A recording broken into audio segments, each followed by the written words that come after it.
पवनदीप की मम्मी चाहती थी कि पवनदीप और अरुणिता की शादी हो जाए। जी हाँ गाइस, काफ़ी बड़ी अपडेट लेके मैं आप लोगों के सामने आई हूँ पवनदीप से रिलेटेड एंड अरुणिता से रिलेटेड। हाल ही में ही एक अपडेट सामने आ रही है कि जहाँ पे पवनदीप की शादी की बातें चल रही है। अब कहा यह जा रहा है कि भाई पवनदीप की शादी होगी और पवनदीप जो है अपने आप को बहुत जल्द सेटल करने वाले हैं। और ये सारी चीज़ें पवनदीप की मॉम चाहती है। पवनदीप की मम्मी का मानना ये है कि अब पवनदीप को शादी ब्याह कर लेना चाहिए। अब इन्हीं सारी चीज़ों पे आपको बता दें, बहुत बड़ी अपडेट निकल के सामने आ रही है। पवनदीप की फैमिली ये चाहती थी कि भाई पवनदीप की शादी अरुणिता से हो, और अरुणिता से शादी इसलिए हो क्योंकि अरुणिता भी एक सिंगर है। अरुणिता सुंदर सी है। उसके अलावा अरुणिता का जो संस्कार है ना, वो बहुत पहले से ही पवनदीप की फैमिली को पसंद था।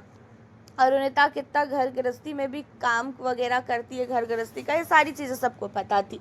हालांकि इंडियन आइडल 12 में भी हम लोगों ने बहुत बार अरुणिता के मुंह से ये सारी चीज़ें सुनी है कि अरुणिता घर गृहस्थी की चीज़ों में कितना ज़्यादा इन्वॉल्व रहती है। अब इन्हीं सारी चीज़ों को लेके अरुणिता से ही शादी हो चाहते थे पवनदीप की फैमिली वाले। लेकिन पवनदीप की फैमिली को ये नहीं पता था कि भाई इतनी जल्दी अरुणिता और पवनदीप अलग हो जाएंगे। हालांकि देखा जाए तो पवनदीप और अरुणिता के अलग होने की बातों पे पवनदीप की मम्मी की आंखों में आंसू आया। अब पवनदीप की मम्मी से जब ये सवाल किए जाते हैं तो पवनदीप की मम्मी जो है इन सवालों पे बिल्कुल भी रिप्लाई नहीं देती है।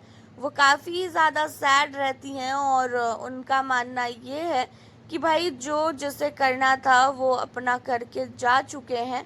अब हम लोगों को उन चीज़ों पे अपना टाइम वेस्ट नहीं करना चाहिए और हम लोगों को भी आगे बढ़ना चाहिए। बात रही पवनदीप की शादी की, तो हाँ, मैं चाहती थी कि भाई अरुणिता से हो या फिर किसी अच्छी लड़की से शादी हो, ये कहना है पवनदीप की मम्मी का।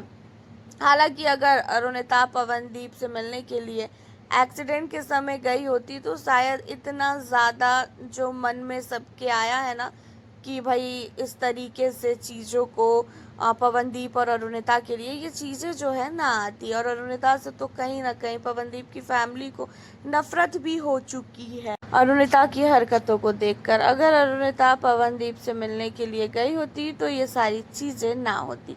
हालांकि आप लोगों का क्या मानना है पवनदीप और अरुणिता को लेके, और पवनदीप और अरुणिता की शादी को लेके आप लोगों ने क्या एक समय में सपने सजाए थे? हाँ या ना हमें ज़रूर बताना। और जिस तरीके से इस समय पवनदीप और अरुणिता अलग अलग हो चुके हैं, आप लोगों को कितना बुरा लग रहा है हमें ज़रूर बताएं। उसी के साथ आगे की अपडेट पाने के लिए आप हमारे चैनल को सब्सक्राइब करना बिल्कुल भी ना भूलें। चैनल पे न्यू हो तो फिर मिलती हूँ आप लोगों से अब मैं नेक्स्ट वीडियो में।